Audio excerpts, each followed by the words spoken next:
మీ ఇంట్లో మొదటి కోటీశ్వరుడు మీరే అవ్వాలనుకుంటున్నారా? ఈ ఫైనాన్షియల్ వెబినార్ లో ఇప్పుడే జాయిన్ అవ్వండి. Hello viewers, welcome back to our channel. ఈ రోజు మనతో ఉన్నారు డాక్టర్ బివిఎస్ఎస్ఆర్ రెడ్డి గారు. ముఖ్యంగా మనం ఉండే చోట మనకి నెగిటివ్ లేకపోతే పాజిటివ్ ఎనర్జీని ఇస్తూ ఉంటుంది. అయితే ఇది ఏ విధంగా ఉంటుంది, నెగిటివ్గా ఉన్నదాన్ని శుద్ధి ఏ విధంగా చేసుకోవాలి అనేది సార్ మాటలో తెలుసుకుందాం. నమస్కారం సార్. శుభం విరాట్. సార్, భూశుద్ధి అనేది చాలా ఇంపార్టెంట్ టాపిక్ అని మీరు ఇంతకుముందు చెప్పి ఉన్నారు. దీని గురించి మనం నెక్స్ట్ వీడియోలో డిస్కస్ చేద్దాం అన్నారు కదా. సో దాని గురించి ఏం చెప్తారు? Shiva Om. Welcome to my home lucky home Vedic Mahavastu and మన సూత్ర. ప్రతి ఇల్లు సిరి సంపదలతో, ధనధాన్యాలతో, ఆయురారోగ్యాలతో తొలతూగాలని యాగంటి ఉమామేశ్వరుని ప్రార్థిస్తున్నాను. శివ ఓం శ్రీమన్ నారాయణ. ఇక్కడ సోల సంస్కార గురించి మనం చెప్పుకున్నాం. షోడోపచారాల పూజలకు ఎలా ఉంటాయో వాస్తులో కూడా ఒక ప్లేస్లో మనం దాన్ని మన గృహానికి కానీ, ఫ్యాక్టరీకి కానీ, వ్యాపార సముదాయాలకు కానీ మనం నిర్మించుకుంటున్నామని అంటే అక్కడ ఇవి జరిగి తీరాలి. అందులో మనం చూసుకున్నట్లయితే ఫస్ట్ భూ జాగరణ లేదా భూశుద్ధి అని చెప్తాం. అని అంటే ఒక ప్లేస్లోకి మనం వెళ్ళినప్పుడు అక్కడ పాజిటివ్ వైబ్స్ అనేది మనం క్రియేట్ చేసుకుంటే మనము వెళ్ళిన పొజిషన్ కంటే ఇంకా పొజిషన్కి వెళ్తాం. లేకపోతే అక్కడికి వెళ్ళాక ఉన్న పొజిషన్ కంటే ఇంకా దిగజారడం అనేది జరుగుతుంది. చాలామంది చెప్తూ ఉంటారు, ఇక్కడికి వచ్చాక మాకు ఇన్ని అప్పులు ఎక్కువ అయ్యాయి, తర్వాత మాకు ఏమీ ఉన్న బిజినెస్ కూడా పోయింది, జరగట్లేదు అని అన్ని నెగిటివ్గా ఎక్కువగా జరుగుతుంటారు. అంటే ఆ ఏరియాలో భూశుద్ధి, భూ జాగరణ అనేది జరగట్లేదు అని చెప్పేసి. సో ఇది మనం ఎలా చేసుకోవాలి అనేది మనం ఇవాళ తెలుసుకుందాం.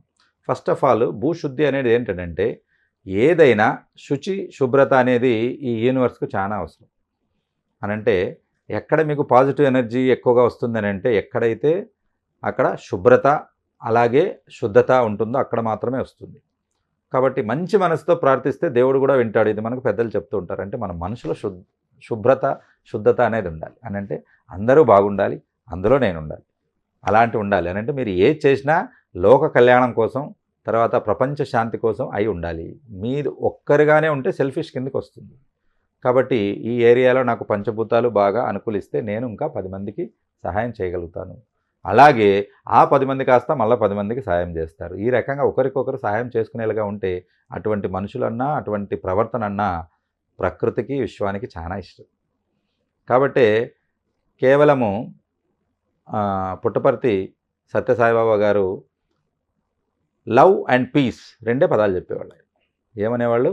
లవ్ ప్రేమించండి, పీస్ శాంతి, గొడవలు లేకుండా శాంతి. కేవలం ఈ 2 పదాలు చెప్పినందుకు ప్రపంచవ్యాప్తంగా ఆయనకు కొన్ని కోటాను కోట్ల మంది శిష్యులు ఉన్నారు. ప్రపంచంలో ఉన్న సంపద అంతా ఆయన కాళ్ళ దగ్గర వచ్చి పడేది. కరెన్సీ, డబ్బులు, నగలు అవన్నీ ఆయన ఇవ్వమనలేదు. ఏమన్నాడు? లవ్ అండ్ పీస్ అన్నాడు. అలాగా ఇవి తనకు ఉపయోగపడేటివి కాదు, మీకు ఉపయోగపడేటివి. కాబట్టి ఎంతలా ప్రభావితం చేసి ఉంటే మనకి పుట్టపర్తిలో సపరేట్గా గవర్నమెంటే ఒక ఏరోడ్రోమ్ నిర్మించి డైరెక్ట్గా ఫారిన్ నుంచి అక్కడికి వచ్చి డాక్టర్స్ ఆపరేషన్ చేసి వెళ్ళిపోతారు ఫ్రీగా, డబ్బులు లేకుండా. ఒక గుండె ఆపరేషన్ చేస్తే ఆ డాక్టర్కి ఒక 5 లక్షలు డబ్బులు వస్తాయి. అమెరికాలో చేస్తే ఇంకొక 3 రెట్లు 4 రెట్లు ఎక్కువ వస్తాయి. మరి తన ఖర్చులతో ఇక్కడికి రావడం ఏంటి, ఫ్రీగా చేసిపోవడం ఏంటి? ఎందుకంటే ఈయన అందరూ బాగుండాలి అనే ఒక మంచి ఆలోచనతో. ఆ రకంగా మనము ఒక ప్లేస్కి ఎక్కడికైనా వెళ్ళినా మనకు చేతనైనంత వరకు మనం ఇతరులకు మంచి చేయడానికి ప్రయత్నం చేయాలి.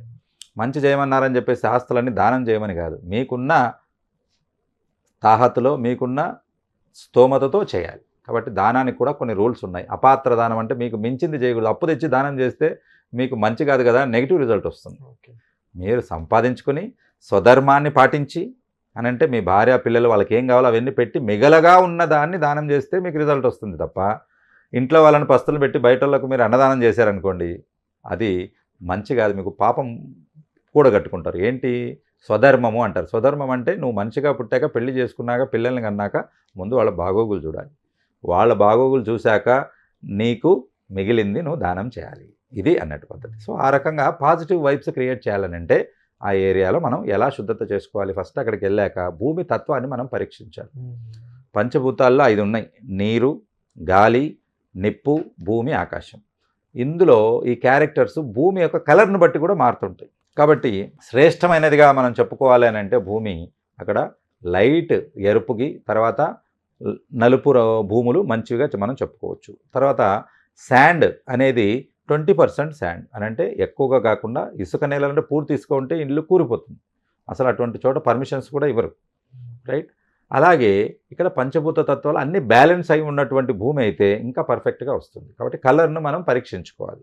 అలాగే అక్కడ కొన్ని స్థల పరీక్షలు చేయవలసి ఉంటుంది. స్థల పరీక్షలు అంటే ఈ ప్లేస్లో ఉంటే డబ్బు మిగులుతుందా, తగులుతుందా, రైట్, లేదా స్టేబుల్గా ఉంటుందా అనేవి కూడా మనం అక్కడ కొన్ని పరీక్షలు చేసి చూడాల్సి వస్తుంది.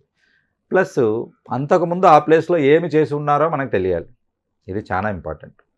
కాబట్టి తెలుసో తెలియకో అక్కడికి వెళ్ళాక మనం తెలిస్తే అది అంతకుముందు అది శ్మశానం అయిందా, లేకపోతే అక్కడ గొర్రెలు కాసేవాళ్ళ, లేకపోతే అక్కడ ఇంకొకటి ఏదైనా చేసేవాళ్ళ, లేకపోతే అత్త చేసేవాళ్ళైనా పూడ్చిపెట్టారా, ఇవన్నీ కూడా మనకి ఇది. అందుకే నేనేం చెప్తామంటే ఎప్పుడైనా స్థలశుద్ధి చేసేటప్పుడు 1.5 అడుగులు గుటిక వేసేసి దాన్ని దున్నండి. మ్యాక్సిమం తెలిసిపోతుంది.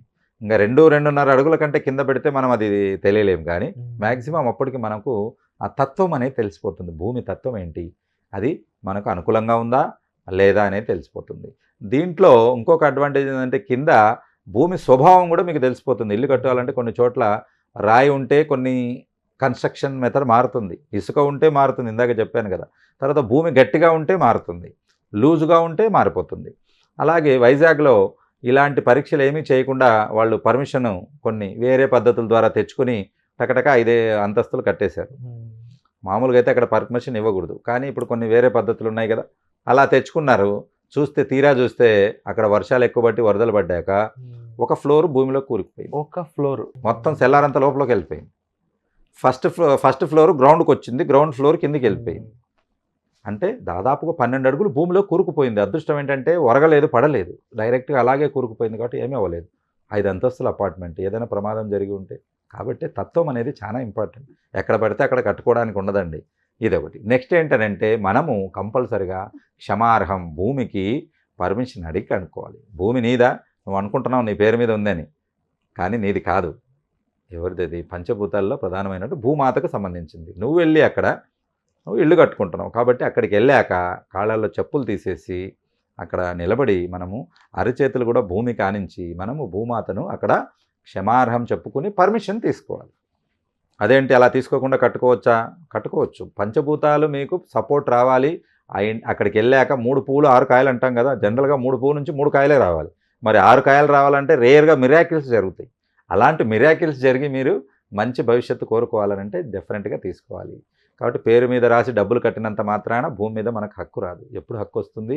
అక్కడ వల్ల పర్మిషన్, అర్హత అడిగి తీసుకోవాలి. Simple, very simple. మీకు తోచిన భాషలో ఏ భాష మాట్లాడినా ఆ భూమాతను మనము నేను ఇక్కడ నా సొంత ప్రయోజనాల కోసం నేను ఇక్కడ ఇల్లు కట్టుకుంటున్నాను, అంతకుముందు అక్కడ చెట్లు పుట్టలు ఏమున్నాయో వాటన్నిటిని మీరు డిమాలిష్ చేస్తున్నారు, అంటే ప్రకృతిని కొంత డిస్టర్బ్ చేస్తున్నారు.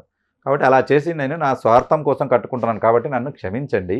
ప్లస్ ఇక్కడికి వచ్చి ఇల్లు కట్టుకున్న తర్వాత నాకు పంచభూతాలు సపోర్ట్ వచ్చి ఇక్కడ నన్ను ఎదిగేలా చూడండి అని చెప్పేసి మనము కోరుకోవాలి. అలా కోరుకున్న తర్వాతనే మనం పనులు మొదలు పెట్టాలి. భూశుద్ధిలో ఫస్ట్ ఇది వస్తుంది. కాబట్టి ప్లస్ నెగిటివ్ ఎనర్జీ వెళ్ళడానికి అక్కడ మనము 45 kgs 45 kgల రాతి ఉప్పు, అంటే సముద్రం నుంచి తయారైన ఉప్పు డైరెక్ట్గా ఇది ఫోర్టిఫైడ్ తర్వాత మనం దాన్ని ప్యూరిఫై చేస్తారు చూడు, అలా కడిగింది కాదు, డైరెక్ట్గా ఎలా వచ్చిందో అలాంటి ఉప్పును మనము పొలంలో రైతు యూరియా చల్లినట్లు మనం అంతా చల్లేసి ఇలా చల్లినప్పుడు డెఫినెట్గా 1-2 రోజుల్లో వర్షం పడుతుంది. ఒకవేళ వర్షం పడకపోతే పక్కింటినో ఎదురింటిలోనో లేకపోతే ఒక ట్యాంకర్ తీసుకొచ్చి నీళ్లు కొట్టేసి ఉప్పు భూమిలోకి ఇంకిపోయేలా చేయాలి. ఈ 45 kgల ఉప్పు భూమిలోకి ఇంకిపోయేలా మీరు చేసినట్లయితే అక్కడ నెగిటివ్ ఎనర్జీ అనేది ఉండదు. కాబట్టి ఉప్పుకు విశ్వంలోనే నెగిటివ్ ఎనర్జీ తీసేంత పవర్ ఉంది. కాబట్టి ఇది సైంటిఫిక్గా కూడా ప్రూఫ్ అయింది. మీకు విశ్వరూపం అని ఒక సినిమా వచ్చింది, దశావతారం అని. ఆ దశావతారంలో అడొక వైరస్ కనుక్కొని ఉంటాడు. అది ప్రపంచాన్ని నాశనం చేయడానికి వైరస్ని కనుక్కొని ఉంటాడు. కాబట్టి వీళ్ళు ఈ మూర్ఖులు తీవ్రవాదులు ఎవరైతే ఉంటారో వాళ్ళు దేనికైనా తెగిస్తారు. వాళ్లకు మానవాళి శాంతి కానీ, నేను అన్నాను చూడు విశ్వశాంతి, అందరూ క్షేమంగా ఉండాలి, అవేం ఉండదు. కాబట్టి వాడు లాస్ట్కి ఏం చేస్తాడనంటే ఆ క్యాప్సూల్ వైరస్ను తన నోట్లో పెట్టుకొని కొరికి దాన్ని స్ప్రెడ్ చేయడానికి ప్రయత్నం చేస్తాడు. మరి దాన్ని ఎలా ఆపుతుందో తెలుసా? ప్రకృతి సముద్రపు నీరు వచ్చి పడుతుంది. సముద్రపు నీరు ఉప్పు ఉంటుంది, ఉప్పుతోనే వైరస్ చనిపోతుంది. ఇది మనం కరోనా వచ్చినప్పుడు కూడా అనుకున్నాం, ఉప్పు నీళ్ళతో స్నానం చేయడం. కాబట్టి ఏదైనా ఒక వైరస్ చనిపోవాలనంటే ఉప్పు అనేది ప్రధానం. కనపడే వైరస్ కాదు, కనపడే నెగిటివ్ ఎనర్జీని కూడా తీసేస్తుంది ఉప్పు. దీన్ని హాలోజన్ థెరపీ అని లేటెస్ట్గా రీసెర్చ్ జరిగి అమెరికాలో హాలోజన్ థెరపీస్ అని ఉప్పు గదుల్లో ఉంచుతున్నారు. దేటికి? జబ్బులు పోవడానికి. ఏ రకమైన జబ్బులు? సైకోసొమాటిక్, మనసు నుంచి శరీరానికి పాకిన జబ్బులు అని. అంటే స్ట్రెస్తోనో, యాంగ్జైటీతోనో, ఎదుటివాడి మీద జలసీతోనో కుళ్ళుకొని అవి కాస్త శరీరం మీద ఎఫెక్ట్ పడి వచ్చిన జబ్బులు. నెగిటివ్ ఎనర్జీని తీసేస్తుంది. దాంట్లో 1 గంట సేపు ఉంచినట్లయితే ఆస్తమా, స్కిన్ డిసీజెస్, ఇంకా కొన్ని రకాల జబ్బులు, ఇవన్నీ కూడా మానసిక రకమైన డిప్రెషన్, ఇవన్నీ కూడా వెళ్ళడం అనేది జరిగింది. హాలోజన్ థెరపీ అంటారు. దానికి $200 కూడా వసూలు చేస్తున్నారు వాళ్ళు గంటకి. సో దీన్ని బట్టి మీకు అర్థం ఏమవుతుందని అంటే, ఉప్పుకు ఉన్నటువంటి ఎనర్జీ అసలు మనం చెప్పలేము, అంత ఎనర్జీ ఉంటుంది. దాన్ని మీరు ఈ నెగిటివ్ ఎనర్జీ తీసేదానికి ఉపయోగించుకోవచ్చు. సో అలాగే చాలా మందికి ఇంకా పాజిటివ్కి సంబంధించి రకరకాల డౌట్స్ అయితే ఉంటూ ఉంటాయి. వీటన్నిటికి సంబంధించిన ఇన్ఫర్మేషన్ కోసం, ఆ క్లారిటీ కోసం మీరు డిస్ప్లే అవుతున్న నెంబర్స్ కాల్ చేసి డైరెక్ట్గా సార్ యొక్క సలహాలు తీసుకోవచ్చు. సుమన్ టీవీలో మీ పర్సనల్ అండ్ బిజినెస్ ప్రమోషన్స్ కోసం కింది నెంబర్కి కాంటాక్ట్ చేయండి.